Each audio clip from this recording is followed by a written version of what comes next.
iliyopo mbele yetu ya Waziri wa Maliasili na Utalii. Nimwite sasa Mheshimiwa Waziri Daktari Ashatu Kijaji aweze kutoa hotuba yake.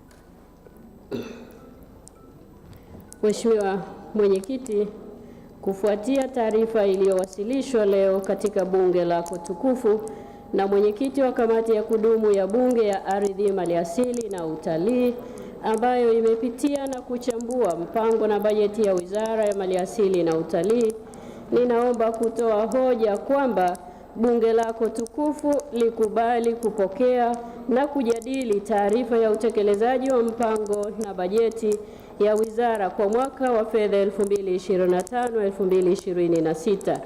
Aidha, ninaomba Bunge lako tukufu likubali kupokea, kujadili na kupitisha makadirio ya mapato na matumizi ya fedha ya Wizara ya Maliasili na Utalii kwa mwaka wa fedha 2026-2027. Mheshimiwa Mwenyekiti, awali ya yote nianze kwa kumshukuru Mwenyezi Mungu mwingi wa rehema na fadhila kwa kutujalia afya njema na hekima ya kutekeleza majukumu tuliyokasimiwa na Watanzania kwa ufanisi, uwajibikaji na kuzingatia maslahi mapana ya taifa letu. Aidha, ninapenda kumshukuru Mwenyezi Mungu kwa kunipa uwezo wa kusimama kwa mara ya kwanza nikiwa Waziri wa Maliasili na Utalii mbele ya Bunge lako tukufu la 13 kuwasilisha mpango na bajeti ya Wizara ya Maliasili na Utalii. Mheshimiwa Mwenyekiti, wahenga wanasema nguzo imara haisukumwi na upepo. Ninapenda kutumia fursa hii kumpongeza Mheshimiwa Dr. Samia Suluhu Hassan, Rais wa Jamhuri ya Muungano wa Tanzania, kwa kuendelea kuaminiwa na Watanzania na kuchaguliwa kuongoza nchi yetu kwa kipindi cha pili cha awamu ya 6 kupitia uchaguzi mkuu uliofanyika mwezi Oktoba 2025. Uongozi wake thabiti na wenye dira umeendelea kuimarisha uwazi na kuleta tija katika utekelezaji wa majukumu ya serikali. Aidha, katika kipindi cha awamu ya 6, nchi yetu imeshuhudia mwelekeo imara wa uendeshaji wa serikali unaojengwa katika misingi ya utawala bora, maridhiano, utu na uwajibikaji uliowezesha kuimarika kwa usimamizi wa rasilimali za taifa, ikiwemo uhifadhi endelevu wa rasilimali za wanyamapori, misitu, nyuki na malikale, pamoja na kuongeza thamani ya rasilimali hizi, hatua iliyochochea mchango wa sekta hii katika pato la taifa, ajira na mapato ya fedha za kigeni. Tunamwombea Mheshimiwa Rais afya njema, hekima na busara katika kutekeleza majukumu yake kwa maendeleo endelevu na jumuishi ya Watanzania. Mheshimiwa Mwenyekiti, kwa namna ya kipekee ninapenda kutumia fursa hii kumshukuru Mheshimiwa Dr. Samia Suluhu Hassan, Rais wa Jamhuri ya Muungano wa Tanzania, kwa kuendelea kuniamini na kuniteua kuwa Waziri wa Maliasili na Utalii, pamoja na kumteua Mheshimiwa Hamad Hassan Chande kuwa naibu waziri. Mimi pamoja na viongozi wenzangu katika wizara hii tunamwahidi Mheshimiwa Rais kuwa tutatekeleza dhamana tuliopewa kwa ushirikiano, weledi, uadilifu, utu na uwajibikaji katika kuhakikisha sekta ya utalii pamoja na rasilimali za maliasili na malikale zinasimamiwa kwa uendelevu ili kuchangia ukuaji wa uchumi nchini. Mheshimiwa Mwenyekiti, ninaomba nitumie fursa hii kuwapongeza Mheshimiwa Balozi Dr. Emmanuel John Nchimbi kwa kuchaguliwa kuwa Makamu wa Rais wa Jamhuri ya Muungano wa Tanzania. Mheshimiwa Dr. Hussein Ali Mwinyi, Rais wa Zanzibar na Mwenyekiti wa Baraza la Mapinduzi kwa kuchaguliwa kwa awamu ya pili, na Mheshimiwa Dr. Mwigulu Lameck Nchemba, Waziri Mkuu wa Jamhuri ya Muungano wa Tanzania na mbunge wa Jimbo la Iramba Magharibi kwa kuteuliwa kushika nafasi hiyo. Aidha, ninawapongeza viongozi hawa wote kwa kutekeleza majukumu yao kwa weledi na ufanisi mkubwa katika kumsaidia Mheshimiwa Rais kwa kutupatia maelekezo na miongozo ambayo imekuwa chachu katika kukabiliana na mabadiliko ya tabia nchi, kuimarisha uhifadhi endelevu wa rasilimali za maliasili pamoja na uendelezaji wa utalii kwa maslahi mapana ya nchi yetu.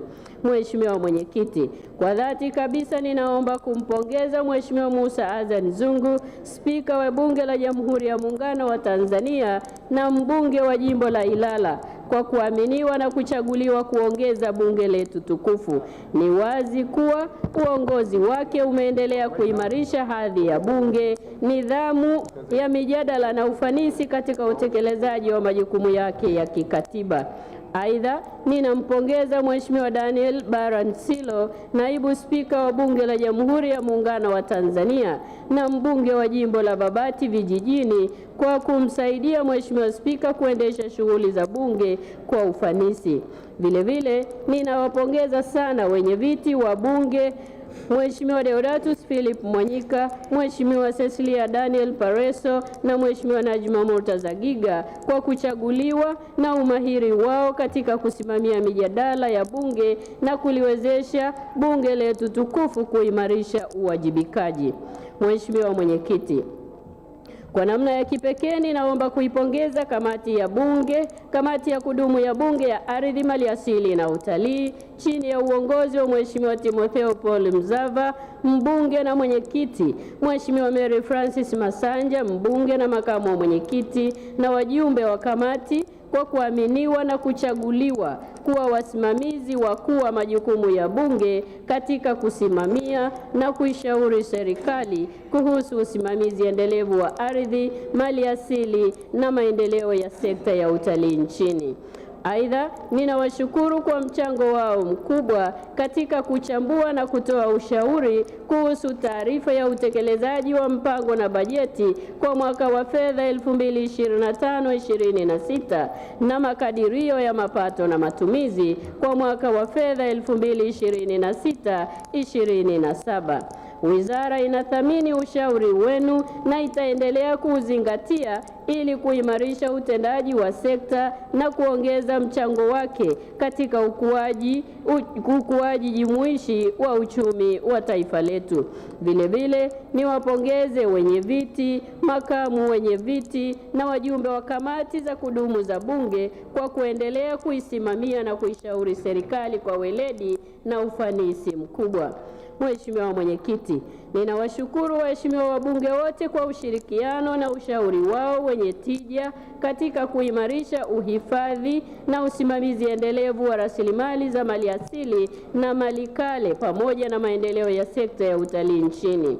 Niwahakikishie kuwa wizara itaendelea kuyafanyia kazi maoni na ushauri wenu kwa vitendo ili kuongeza ufanisi wa utekelezaji wa majukumu yake na kuhakikisha manufaa hayo yanawafikia Watanzania wote kwa usawa na kuleta tabasamu kwenye nyuso na mioyo yao. Mheshimiwa Mwenyekiti, ninatumia fursa hii pia kuwapongeza na kuwashukuru mawaziri wenzangu, naibu mawaziri, makatibu wakuu, naibu makatibu wakuu pamoja na watendaji wa wizara mbalimbali kwa ushirikiano wao wenye tija katika utekelezaji wa majukumu ya serikali. Kama wahenga wanavyosema, figa moja halinjiki chungu. Ushirikiano huu umeendelea kuimarisha uratibu wa kazi za serikali na kuongeza ufanisi katika kufikia malengo ya maendeleo ya taifa letu. Ninathamini sana mchango wao. Kwa pamoja tutaendelea kujenga taifa lenye nguvu na ustawi zaidi. Mheshimiwa Mwenyekiti, Ninaomba kunukuu hekima ya wahenga isemayo, mti mmoja haufanyi msitu. Usemi huu umedhihirika wazi katika utendaji wa Wizara ya Maliasili na Utalii kwamba umoja, ushirikiano na mshikamano ndiyo mafanikio yetu. Nitumie fursa hii kuwapongeza na kuwashukuru viongozi pamoja na watendaji wakuu wa wizara.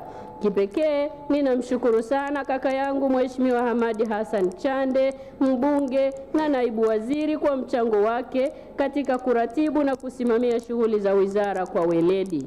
Aidha, ninampongeza Dr. Hassan Abbas, katibu mkuu, pamoja na Bwana Nkoba Mabula, naibu katibu mkuu, kwa uongozi thabiti, weledi na usimamizi madhubuti wa shughuli za wizara.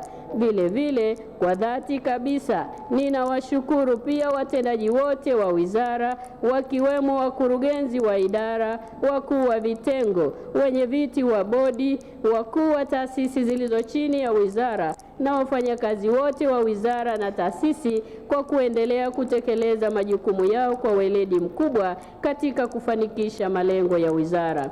Nikiri kuwa kupitia ushirikiano wao mkubwa, uzalendo na kujituma katika kusimamia na kutekeleza majukumu ya sekta kwa ufanisi umewezesha wizara kupata mafanikio makubwa tunayoyashuhudia hivi leo.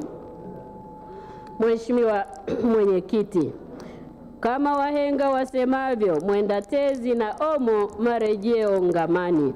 Kwa namna ya kipekee, ninawashukuru kwa dhati wananchi wa jimbo la Kondoa kwa kuendelea kuniamini na kunichagua kuwa mbunge wao kwa mara ya 3. Aidha, ninawashukuru kwa ushirikiano wanaoendelea kunipatia katika kuwatumikia, kuwawakilisha katika bunge hili tukufu na kutekeleza shughuli mbalimbali za maendeleo katika jimbo letu.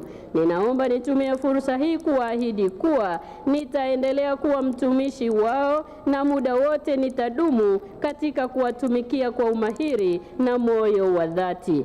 Mheshimiwa Mwenyekiti, kwa upendo mkuu ninapenda kutoa shukurani zangu za dhati kwa mama yangu mpendwa Hajati Aziza Selemani kwa malezi bora, maadili mema na msaada wake usioyumba ulionifikisha hapa nilipo leo. Aidha, ninampongeza na kumshukuru kwa dhati mume wangu mpendwa Dr. Muhajiri Kachwamba pamoja na watoto wangu Samira na Abubakar kwa upendo wenu, subira na uelewa ambavyo vimekuwa nguzo muhimu katika kunipa nguvu na motisha ya kutekeleza majukumu yangu ya kila siku kwa ufanisi. Vile vile nawashukuru viongozi wangu wa dini, ndugu, jamaa na marafiki wote kwa kuniunga mkono na kuniombea ili niendelee kutekeleza wajibu wangu ipasavyo. Ninaomba kuwahakikishia nyote pamoja na Watanzania kwa ujumla kwamba Ashatu ni yule yule. Nitaendelea kufanya kazi zangu kwa bidii, uadilifu na uzalendo mkubwa katika kuwatumikia wananchi na taifa letu kwa kuzingatia misingi ya haki, utu na uwajibikaji. Mheshimiwa Mwenyekiti, kwa masikitiko makubwa ninatoa pole kwa Mheshimiwa Dr. Samia Suluhu Hassan, Rais wa Jamhuri ya Muungano wa Tanzania, wanafamilia, bunge lako tukufu, ndugu, jamaa, marafiki na Watanzania wote kwa ujumla kwa kuondokewa na mpendwa wetu Mheshimiwa William Bagimembe Lukuvi, aliyekuwa waziri wa nchi ofisi ya waziri mkuu, sera, bunge, uratibu na wenye ulemavu na mbunge wa jimbo la Isimani. Tutaendelea kumkumbuka kwa mchango wake mkubwa katika kuendeleza kwa vitendo misingi ya ushirikishwaji, uwajibikaji na uratibu madhubuti wa utekelezaji wa sera na programu za maendeleo ili kuhakikisha hakuna Mtanzania anayebaki nyuma. Mheshimiwa Mwenyekiti, pia nitoe pole kwako na waheshimiwa wabunge wote kwa kuondokewa na wapendwa wetu Mheshimiwa Jenista Joakim Mhagama aliyekuwa mbunge wa jimbo la Peramiho na Mheshimiwa Halima Idi Nassor aliyekuwa mbunge wa viti maalumu. Kwa namna ya pekee naungana na Watanzania wote kuwapa pole familia, ndugu, jamaa na marafiki kwa kuondokewa na wapendwa wetu. Tunamuomba Mwenyezi Mungu azilaze roho za marehemu mahali pema peponi. Amina.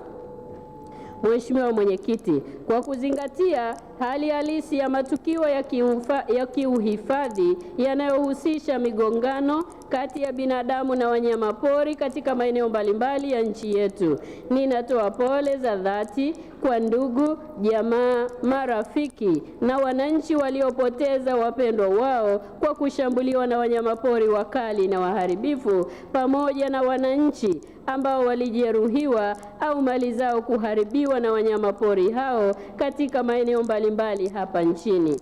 Matukio haya yanatukumbusha wajibu na umuhimu wa kuendelea kuimarisha mifumo ya usimamizi wa maeneo ya hifadhi pamoja na kuongeza ushirikiano kati ya serikali na wananchi wanaoishi jirani na maeneo hayo.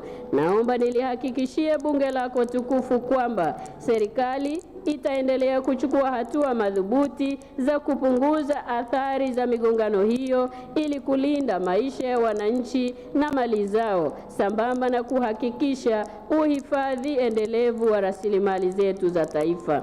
Mheshimiwa Mwenyekiti, ninaomba pia kutambua mchango wa dhati wa maafisa na askari shupavu wa Jeshi la Uhifadhi wa Wanyamapori na Misitu ambao wameendelea kutekeleza majukumu yao kwa ujasiri na weledi katika kulinda na kuhifadhi maliasili za taifa letu zikiwemo wanyamapori, misitu, nyuki na malikale.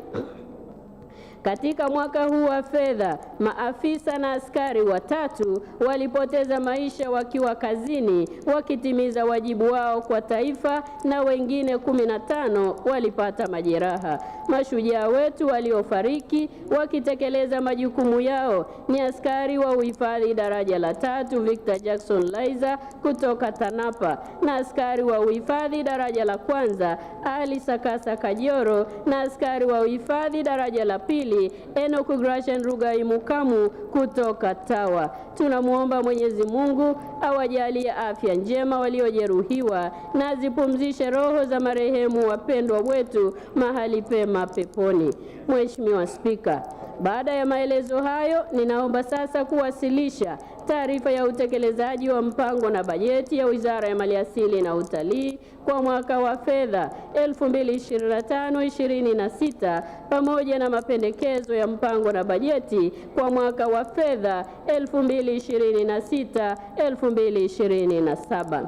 Mheshimiwa Mwenyekiti, naomba tuanze kuangalia mafanikio ya sekta ya maliasili na utalii kwa mwaka wa fedha 2025-26. Mheshimiwa Mwenyekiti, katika mwaka wa fedha 2025-2026 chini ya uongozi mahiri na shupavu wa Mheshimiwa Dr. Samia Suluhu Hassan, Rais wa Jamhuri ya Muungano wa Tanzania, mhifadhi na mwongoza watalii namba 1 nchini, serikali imefanikiwa katika sekta ya maliasili na utalii kama ifuatavyo. 1. Kuongezeka kwa idadi ya watalii. Mheshimiwa Mwenyekiti, Tanzania imefanikiwa kuongeza idadi ya watalii kufikia 5,935,561 mwaka 2025, ikiwa ni ongezeko la 10.7 ikilinganishwa na watalii 5,360,247 kwa mwaka 2024. Ongezeko hili linajumuisha watalii wa kimataifa walioongezeka kwa 7.1 na watalii wa ndani walioongezeka kwa 13.1. Ukuaji huu pia umeonekana katika mizania ya dunia ambapo taarifa ya Shirika la Utalii Duniani imeonyesha kidunia Tanzania imeshika nafasi ya 11 mwaka 2025 kwa ongezeko la wageni wa kimataifa ukilinganisha na mwaka 2019 kabla ya janga la Uviko 19. Vilevile, Tanzania imekuwa ya 6 kwa kanda ya Afrika na Mashariki ya Kati kwa ongezeko la wageni wa kimataifa ukilinganisha na mwaka 2019. Taarifa hizi zinaonyesha uwekezaji uliofanyika na serikali ya awamu ya 6 chini ya uongozi makini wa Daktari Samia Suluhu Hassan unaendelea kuleta matunda mema kwa taifa letu. Pamoja na ukuaji wa wageni wa kimataifa, Tanzania katika mizania ya utalii, Tanzania mwaka 2025 imeshika nafasi ya 3 duniani kwa soko la utalii lililofanya vizuri ukilinganisha na mwaka 2024 ambapo watalii walitumia fedha kwa wingi. Namba 2, kuongezeka kwa mapato yatokanayo na utalii. Hadi kufikia Disemba mwaka 2025, mapato yatokanayo na shughuli za utalii nchini yameongezeka kutoka dola za Marekani bilioni 3.9 mwaka 2024 hadi kufikia dola za Marekani bilioni 4.4 kwa mwaka 2025, ikiwa ni ongezeko la asilimia 12.82. Hatua hii imeifanya sekta ya utalii nchini kuwa namba 2 kwa kuingiza fedha za kigeni. Mafanikio haya yamechangiwa na juhudi mbalimbali zikiwemo kuongezeka kwa utangazaji utalii, uboreshaji wa miundombinu ya utalii na huduma na matumizi ya mifumo ya kielektroniki katika kukusanya mapato. Namba 3, Tanzania kuendelea kushinda tuzo mbalimbali na kutambulika kimataifa. Mheshimiwa Mwenyekiti, Tanzania imefanikiwa kushinda tuzo mbalimbali za kimataifa za utalii zikiwemo tuzo kubwa za World Travel Awards, tukio lililofanyika katika jiji la Manama nchini Bahrain. Tuzo zilizotolewa ni Tanzania kutangazwa kuwa nchi bora ya utalii wa safari duniani kwa mwaka 2025. 2, hifadhi ya taifa Serengeti kushinda tuzo ya hifadhi bora duniani mwaka 2025. Ushindi unaoifanya hifadhi hii kuendelea kuwa moja ya maajabu ya dunia yenye mandhari, wanyamapori na tukio la kipekee la uhamaji wa nyumbu, na Zanzibar kutangazwa kuwa eneo bora la mikutano na matukio ya biashara kidunia. Aidha, wadau wa sekta binafsi nao walishinda tuzo mbalimbali za kimataifa ikiwemo hoteli ya Jumeirah iliyopo kwenye kisiwa cha Thanda kushinda tuzo ya World's Leading Exclusive Private Island na Serengeti Balloon Safaris kushinda tuzo ya West Leading Hot Air Balloon Safari. Mafanikio haya, Mheshimiwa Mwenyekiti, yameimarisha hadhi ya Tanzania kimataifa, kuongeza ushindani wa sekta ya utalii katika utoaji wa huduma bora pamoja na kuchangia ongezeko la watalii na uwekezaji nchini. Fanikio la 4, Mheshimiwa Mwenyekiti, ni kuimarika kwa miundombinu ya utalii. Katika kuimarisha ushindani wa sekta ya utalii na kuongeza mchango wake katika uchumi wa taifa, serikali imeendelea kuwekeza kwa kiwango kikubwa katika maendeleo ya miundombinu ya utalii nchini kwa kukamilisha ujenzi wa viwanja vya ndege vitatu katika hifadhi za taifa za Nyerere, kiwanja cha ndege kimoja, na Ruaha, viwanja vya ndege viwili, pamoja na kukarabati viwanja vya ndege 8 katika hifadhi za taifa Mikumi, Ruaha, Nyerere na Serengeti. Aidha, jumla ya kilomita 3757.92 za barabara na kilomita 523.14 za njia za watembea kwa miguu zimejengwa na kukarabatiwa katika maeneo yaliyohifadhiwa ili kurahisisha ufikaji kwenye vivutio vya utalii. Uwekezaji huu umeleta matokeo chanya yanayoonekana kwa kuongeza urahisi wa kufikia vivutio vya utalii, kuboresha uzoefu wa wageni na kufungua fursa za ajira na biashara kwa wananchi wanaoishi jirani na maeneo ya hifadhi. Vilevile umechangia ongezeko la mapato ya serikali na ukuaji wa sekta kwa ujumla. Mathalan, katika ukanda wa kusini, maboresho haya yamewezesha ongezeko la watalii kutoka 197,402 hadi kufikia watalii 205,520 na mapato kuongezeka kutoka shilingi bilioni 24.6 hadi bilioni 27.7 katika kipindi cha Julai 2025 hadi Aprili 2026. mafanikio haya yanaakisi dhamira ya serikali yetu ya awamu ya 6 ya kuendelea kuimarisha miundombinu ya utalii ili kuongeza ushindani wa Tanzania kimataifa, kuchochea ukuaji wa uchumi na kuboresha ustawi wa wananchi wetu. Fanikio la 5, Mheshimiwa Mwenyekiti, ni kukamilika kwa sensa ya wanyamapori nchini. Wizara imekamilisha kwa mafanikio makubwa zoezi la sensa ya kitaifa ya wanyamapori nchini. Sensa kama hii ni ya pili kufanyika na hufanyika kila baada ya miaka 10 kwa lengo la kubaini uwepo, idadi, mtawanyiko na mienendo ya wanyamapori, sambamba na kubaini viashiria hatarishi vinavyoweza kuathiri ustawi na mazingira yao. Aidha, sensa hii imefanyika kwa kutumia fedha za ndani kwa mara ya kwanza tofauti na sensa ya awali, hatua inayodhihirisha uwezo na dhamira ya serikali yetu ya awamu ya 6 chini ya shujaa wetu Daktari Samia Suluhu Hassan katika kugharamia na kusimamia shughuli za kimkakati za uhifadhi. Matokeo ya sensa hii yanaonyesha mwenendo chanya wa ongezeko na ustawi wa wanyamapori katika mifumo ekolojia mbalimbali. Aidha, takwimu zilizopatikana ni nyenzo muhimu katika kupanga matumizi bora ya rasilimali ikiwemo uwindaji endelevu, kubaini na kulinda jamii za wanyamapori zilizo hatarini kutoweka, pamoja na kusaidia kupanga mikakati madhubuti ya kukabiliana na changamoto za shughuli za kibinadamu katika mifumo ekolojia. Vilevile, takwimu hizi zitasaidia katika kuendeleza uwekezaji wa miundombinu ya utalii, kuongeza mapato ya serikali pamoja na kufungua fursa za ajira na biashara kwa wananchi wanaozunguka maeneo ya hifadhi. Mheshimiwa Mwenyekiti, fanikio la 6 ni kuongezeka kwa soko la asali ya Tanzania kimataifa. Kiwango cha asali kinachouzwa nje ya nchi kimeongezeka kutoka tani 951.6 mwaka 2024 hadi tani 1596.8 mwaka 2025, sawa na ongezeko la asilimia 67.9. Aidha, thamani ya mauzo ya asali imeongezeka kutoka shilingi bilioni 11.4 kwa mwaka 2024 hadi shilingi bilioni 19.2 mwaka 2025, sawa na ongezeko la asilimia 68.4.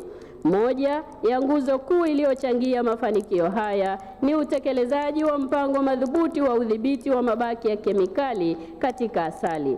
Asali ya taifa letu imeendelea kukidhi ubora kwa wastani wa asilimia 97 kwa viwango vya Umoja wa Ulaya kwa miaka 3 mfululizo, hali iliyoongeza fursa za masoko ya nje kama Marekani, nchi za Umoja wa Ulaya, Umoja wa Falme za Kiarabu na China. Vilevile, kwa mara ya kwanza mwaka 2025 asali ya Tanzania imefanikiwa kuuzwa katika soko la Uingereza baada ya kukidhi vigezo vya soko hilo. Mheshimiwa Mwenyekiti, fanikio la 6 ni kukamilisha ujenzi na kuzindua makumbusho ya Geopark ya Ngorongoro Lengai. Mheshimiwa Mwenyekiti, Wizara imekamilisha ujenzi na kuzindua makumbusho ya kisasa ya Geopark ya Ngorongoro Lengai iliyopo katika eneo la Kamni, wilaya ya Karatu, Arusha, ambapo ni makumbusho ya pili ya aina hiyo barani Afrika baada ya Mungun iliyopo Moroko. Hatua hii imeongeza zao jipya la utalii wa jiolojia ambalo pia litakuza utafiti wa kisayansi na elimu ya miamba, kuwezesha jamii na wanafunzi kujifunza historia ya sayansi na mazingira, kuongeza ajira na kipato kwa wananchi wa maeneo jirani na kuimarisha nafasi ya Tanzania kimataifa kama kinara wa uhifadhi, utalii na elimu ya miamba. Hatua hii pia ni miongoni mwa mikakati ya wizara katika kuliongezea thamani eneo la hifadhi ya Ngorongoro ambalo mwaka 2018 lilipewa hadhi ya Geopark inayotambuliwa na UNESCO na kuwa Geopark pekee yenye hadhi hiyo katika nchi za kusini mwa jangwa la Sahara. Mheshimiwa Mwenyekiti, fursa na mikakati ya kukuza utalii kupitia matukio ya kimataifa yatakayofanyika hapa nchini. Mheshimiwa Mwenyekiti, ibara ya 23 ya ilani ya Chama cha Mapinduzi ya uchaguzi mkuu wa mwaka 2025 inaelezea umuhimu wa sekta ya utalii katika kuchochea ukuaji wa uchumi na maendeleo ya taifa kwa ujumla. Aidha, katika kipindi cha utekelezaji wa ilani hii, Chama cha Mapinduzi kimeielekeza serikali yake kuongeza wigo wa mazao ya utalii na kuendelea kuitangaza hazina ya utalii tulionayo kwa mbinu za kisasa ili kuongeza idadi ya watalii kufikia milioni 8 mwaka 2030. Pia kuongeza mchango wa sekta ya utalii katika pato la taifa kutoka asilimia 17 mwaka 2025 hadi asilimia 20 mwaka 2030.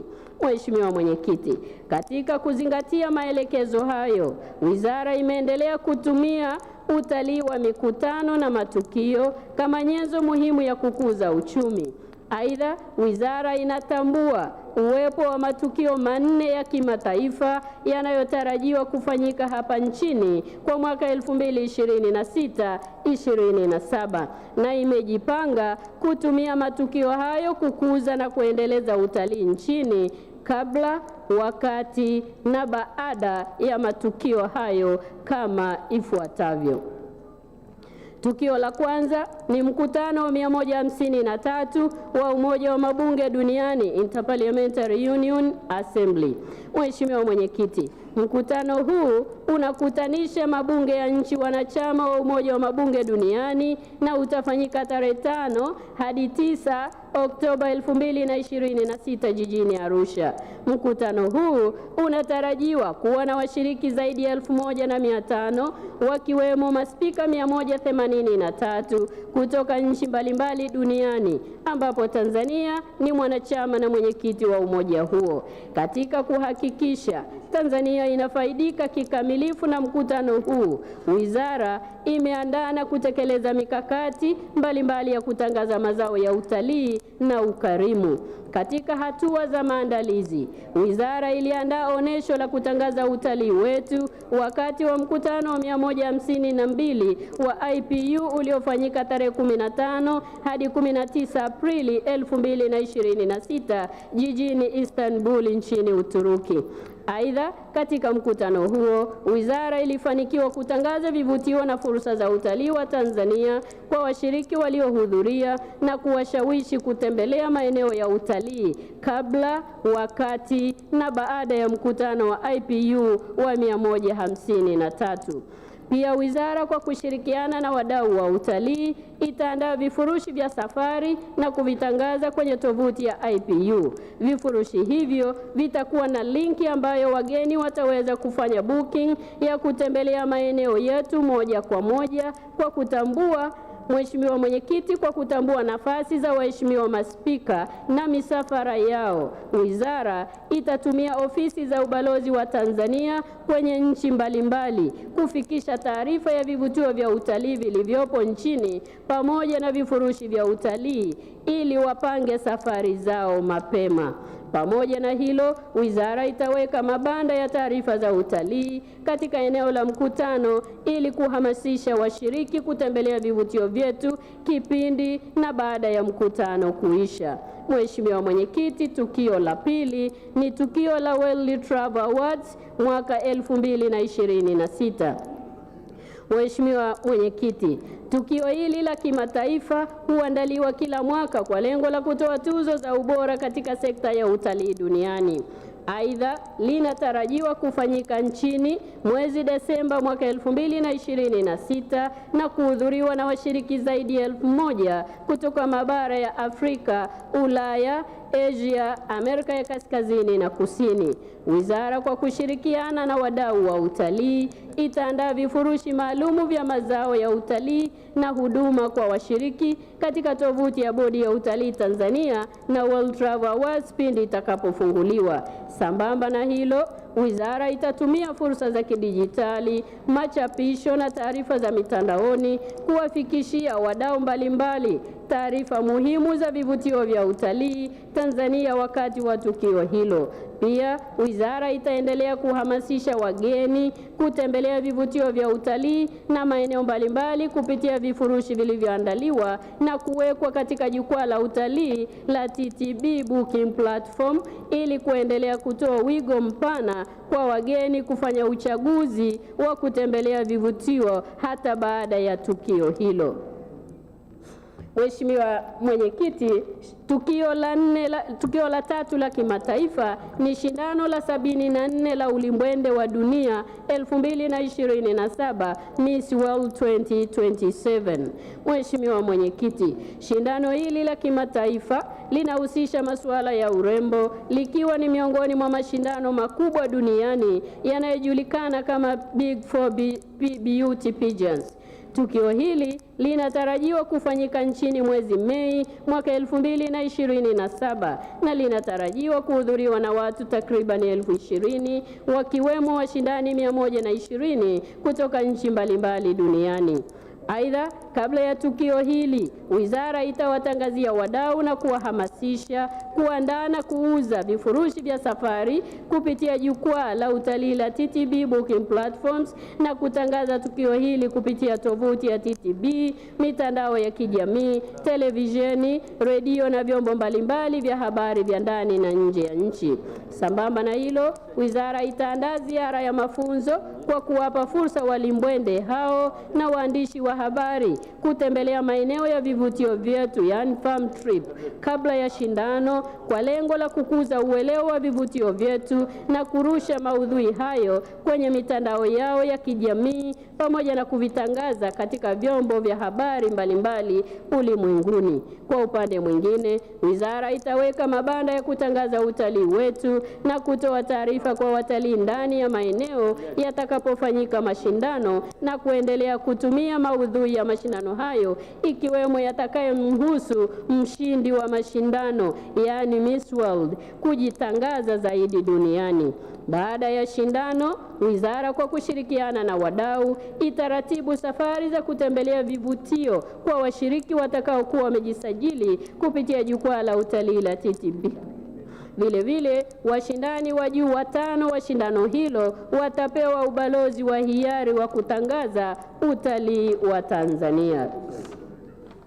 Mheshimiwa Mwenyekiti, tukio la 4 la kimataifa tunalolitarajia ndani ya mwaka huu wa fedha ni mashindano ya mpira wa miguu kwa nchi za Afrika, Africa Cup of Nations au AFCON 2027.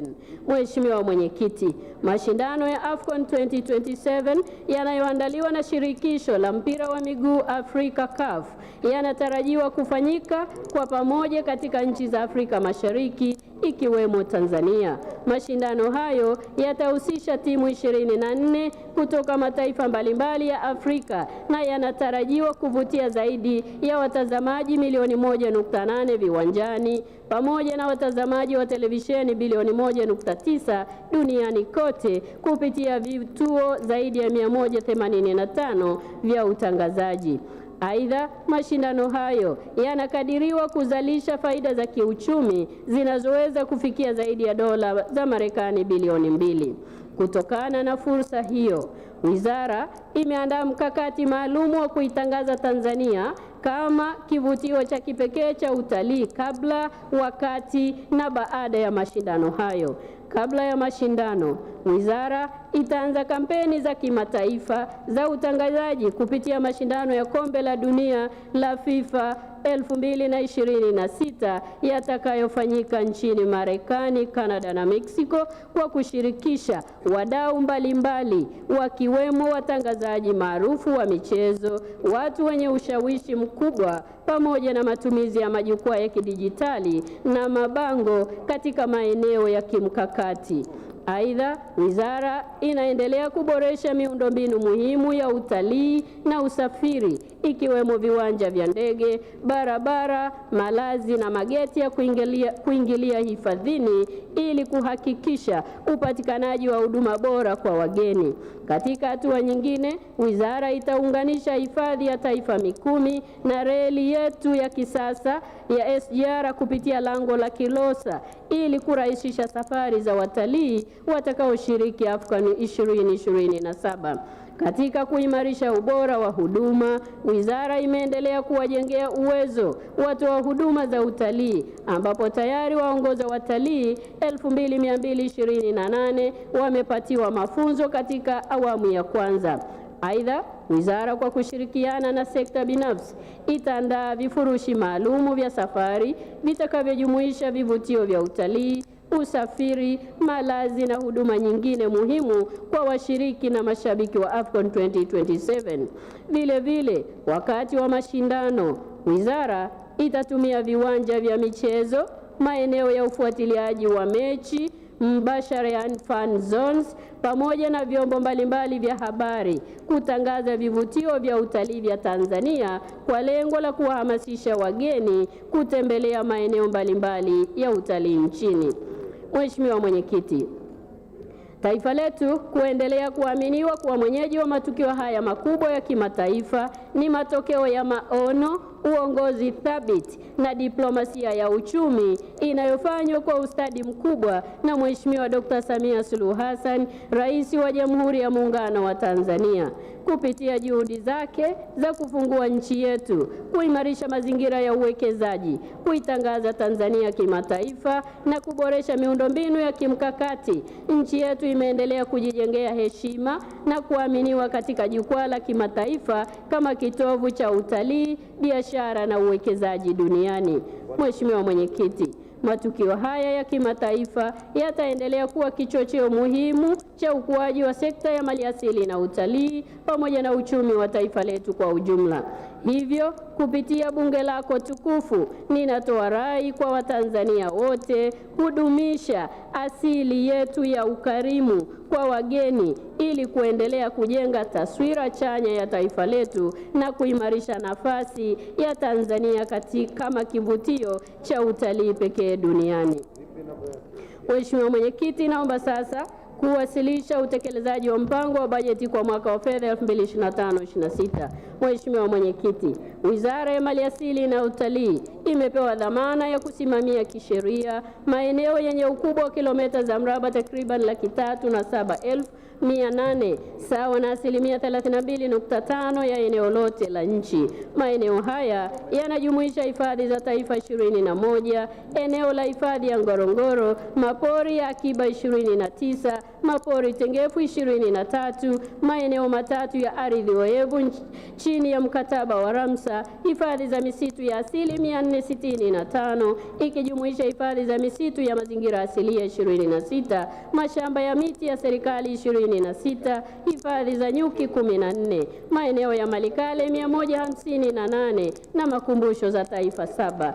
Aidha, wizara inaratibu shughuli za uhifadhi katika maeneo ya jumuiya za hifadhi za wanyamapori 40 ambapo kati ya hizo 26 zimeidhinishwa na 14 zipo kwenye hatua mbalimbali za kuidhinishwa. Mashamba 6 ya ufugaji wa wanyamapori, bustani 41 za wanyamapori, maeneo 36 ya uzalishaji wa wanyamapori pamoja na ranchi 6 zinazomilikiwa na sekta binafsi.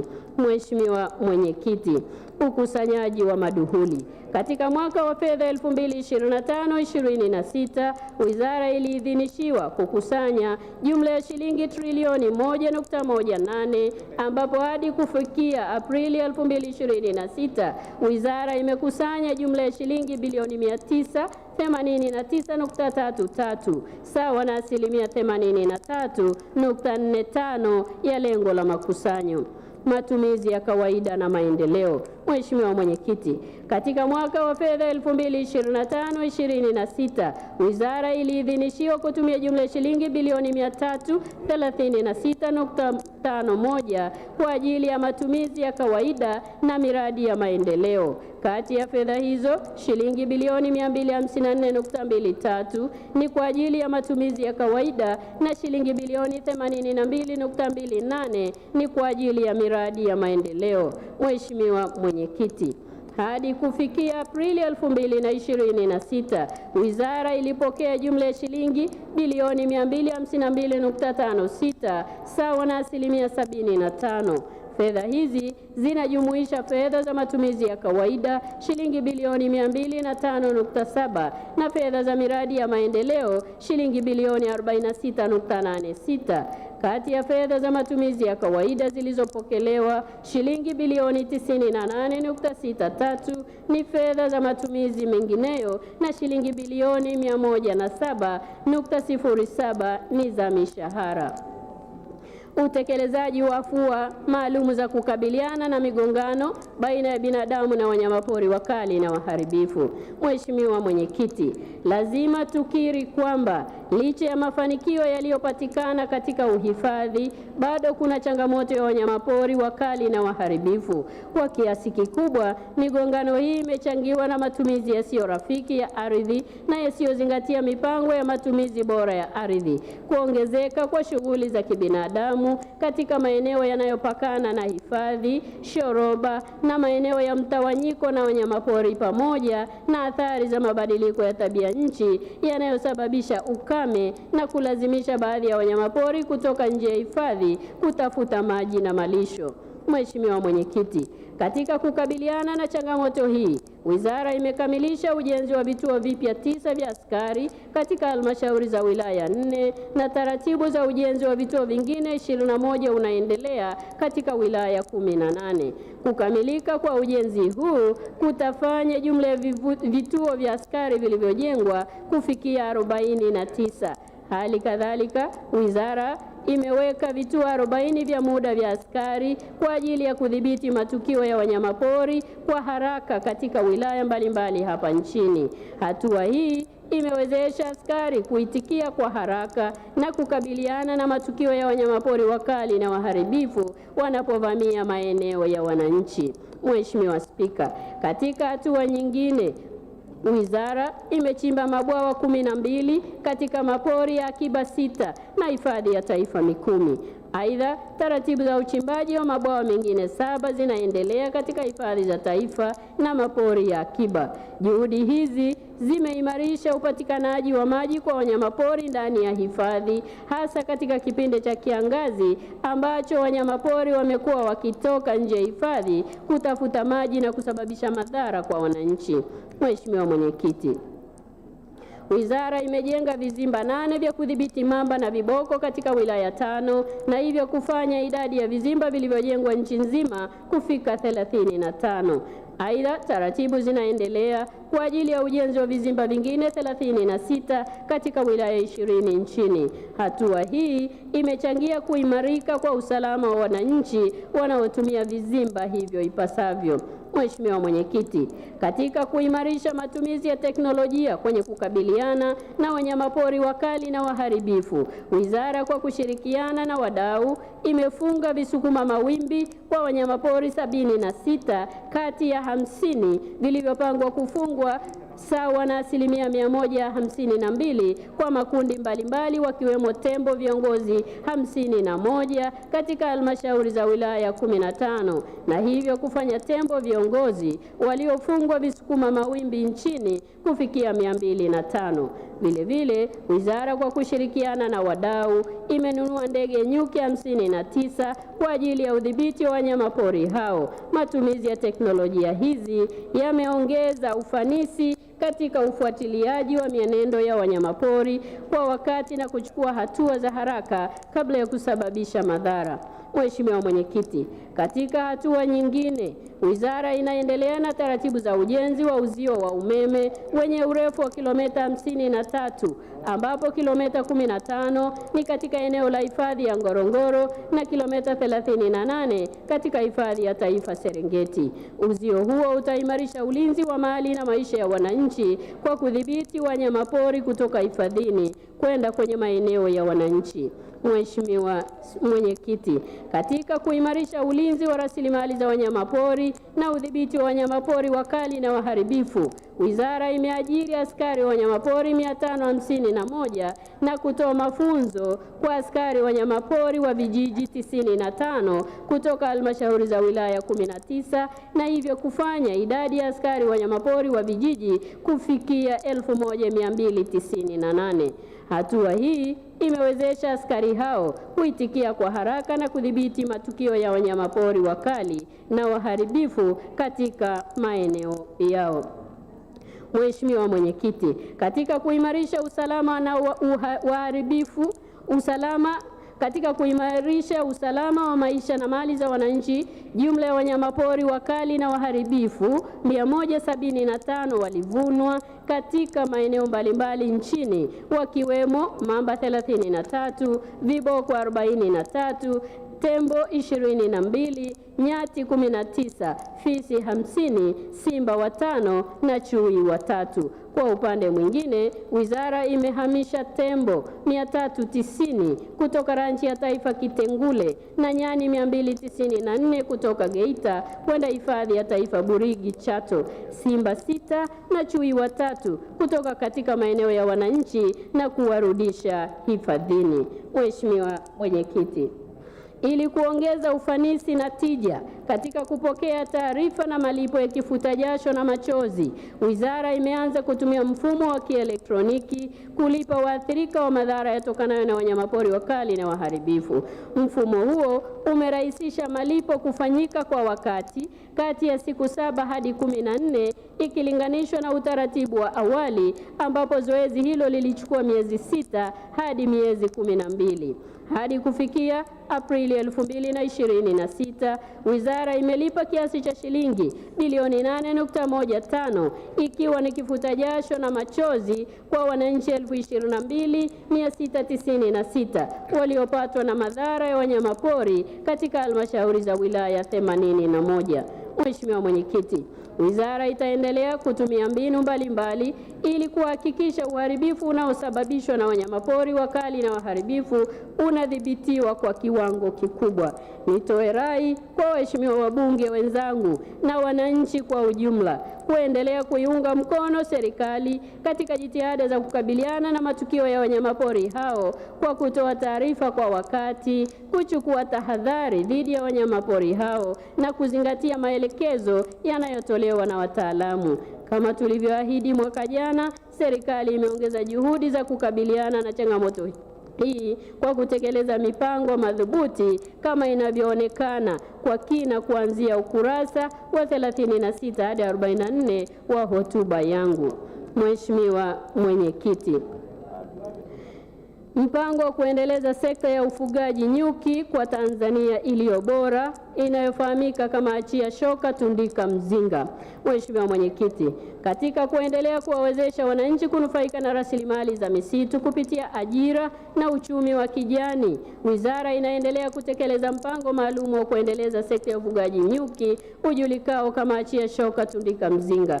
Kupitia mpango huu, vikundi 236 vyenye wafugaji nyuki 4934 vimepatiwa mafunzo ya ufugaji nyuki kibiashara na mizinga ya kisasa 9215 kusambazwa nchini. Vile wizara imeanza ujenzi wa kiwanda cha kuongeza thamani mazao ya nyuki wilayani Kaliua ambapo kwa sasa ujenzi umefikia 40%. Hatua hizi zinaendelea kufungua fursa za ajira, kuongeza kipato cha wananchi na kuchochea matumizi endelevu ya rasilimali za misitu na nyuki. Maelezo kuhusu utekelezaji wa mpango huu yamefafanuliwa kwa kina katika ukurasa wa 85 hadi 86 wa hotuba yangu. Mheshimiwa Mwenyekiti, naomba sasa kuleta mbele yako mpango na bajeti wa wizara kwa mwaka wa fedha 2026/27. Mheshimiwa Mwenyekiti, katika mwaka wa fedha 2026/27 wizara imejipanga kutekeleza vipaumbele 9 kama ifuatavyo: 1. Kuimarisha utangazaji utalii ndani na nje ya nchi kwa kutumia mikakati mahususi ikiwemo masoko ya Mashariki ya Mbali na Mashariki ya Kati. 2. Kuendeleza na kuboresha mazao ya utalii ya kimkakati ikiwemo utalii wa meli, mikutano na matukio kama nilivyoeleza awali, pamoja na kutambua na kusajili mazao mapya. 3. Kuimarisha miundombinu wezeshi katika maeneo ya utalii na hifadhi ikiwemo barabara, viwanja vya ndege, mawasiliano na huduma za kijamii. 4. Kuimarisha ulinzi, uhifadhi na matumizi endelevu ya rasilimali za wanyamapori, misitu, nyuki na malikale. 5. Kuimarisha uzalishaji, uongezaji thamani na masoko ya mazao ya misitu na nyuki. 6. Kuimarisha matumizi ya teknolojia za kisasa katika usimamizi wa rasilimali, ulinzi, ufuatiliaji, ukusanyaji wa mapato pamoja na utangazaji wa utalii. 7. Kufanya mapitio ya sera, sheria, kanuni na miongozo ili kuendana na mabadiliko ya kiuchumi, kijamii na teknolojia. 8. Kuimarisha utafiti, ubunifu na maendeleo ya rasilimali watu. Na 9. Kuboresha mazingira ya kazi, mifumo ya usimamizi wa utendaji na uwajibikaji. Mheshimiwa Mwenyekiti, ukusanyaji wa maduhuli. Mheshimiwa Mwenyekiti, katika mwaka wa fedha 2026/27 wizara inakadiria kukusanya jumla ya shilingi trilioni 1.48 kutoka kwenye idara na taasisi zake. Maombi ya fedha kwa mwaka 2026/27. Mheshimiwa Mwenyekiti, ili wizara iweze kutekeleza malengo na vipaumbele iliyojiwekea, ninaomba bunge lako tukufu liidhinishe jumla ya shilingi bilioni 334,345,870,000 kwa matumizi ya fungu 69 kwa mwaka wa fedha 2026/27.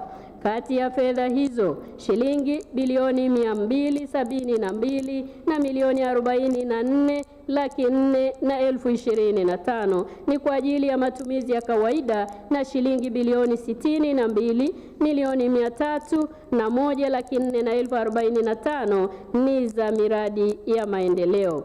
Mheshimiwa Mwenyekiti, fedha za matumizi ya kawaida zinajumuisha mishahara shilingi bilioni 144 milioni 691,490,000 na matumizi mengineyo shilingi bilioni 127 milioni 352,935,000.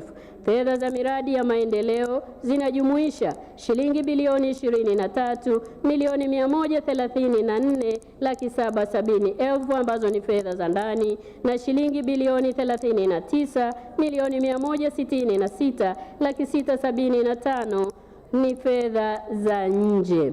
Mheshimiwa Mwenyekiti, ninaomba kwa namna ya kipekee kuyashukuru na kuyatambua mashirika na taasisi za kimataifa pamoja na wadau wa ndani ambao wameendelea kushirikiana na serikali katika kuimarisha sekta ya maliasili na utalii kama walivyotajwa kwa urefu wake katika kitabu cha hotuba yangu.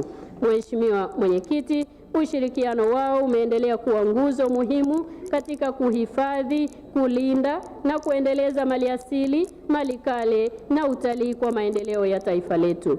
Mheshimiwa Mwenyekiti, ninapenda kutoa rai kwa Watanzania wenzangu kuendelea kushiriki kikamilifu katika kuendeleza utalii, uhifadhi na matumizi endelevu ya maliasili na malikale ambazo ni urithi wa taifa letu na muhimili muhimu wa ukuaji wa uchumi. Uhifadhi wa rasilimali hizi si jukumu la serikali pekee, bali ni wajibu wa kila Mtanzania kuhakikisha tunalinda na kuendeleza hazina hii muhimu kwa manufaa ya kizazi cha sasa na baadaye. Mheshimiwa Mwenyekiti, utakumbuka kuwa Mheshimiwa Rais wa Jamhuri ya Muungano wa Tanzania Daktari Samia Suluhu Hassan wakati akizindua Bunge la 13 alieleza dhamira yake ya kuacha tabasamu la utu kwenye nyuso za Watanzania mwisho wa utumishi wa awamu ya 6. Sisi kama sekta tuna wajibu wa kutafsiri maono hayo na kuimarisha ustawi wa wananchi wetu, hususan kuongeza ajira, kipato, fursa za kibiashara na kuchochea maendeleo ya kijamii na kiuchumi yanayotokana na uhifadhi endelevu wa maliasili na maendeleo ya sekta ya utalii. Hivyo ni wajibu wetu sote kufanya kazi kwa bidii ili kufikia malengo ya taifa ya kuongeza idadi ya watalii kufikia milioni 8 mwaka 2030 na kuongeza mchango wa sekta yetu ya utalii katika pato la taifa kufikia 20% kama tulivyoelekezwa katika ilani ya uchaguzi ya Chama cha Mapinduzi ya mwaka 2025. Mheshimiwa Mwenyekiti, kabla sijahitimisha hotuba yangu, ninapenda kutumia fursa hii kuwakaribisha waheshimiwa wabunge wote kutembelea maonesho yaliyoandaliwa na wizara katika viwanja vya Bunge. Maonesho haya yanatoa fursa ya kujionea mafanikio, huduma, bidhaa na ubunifu mbalimbali unaotekelezwa katika sekta ya maliasili na utalii.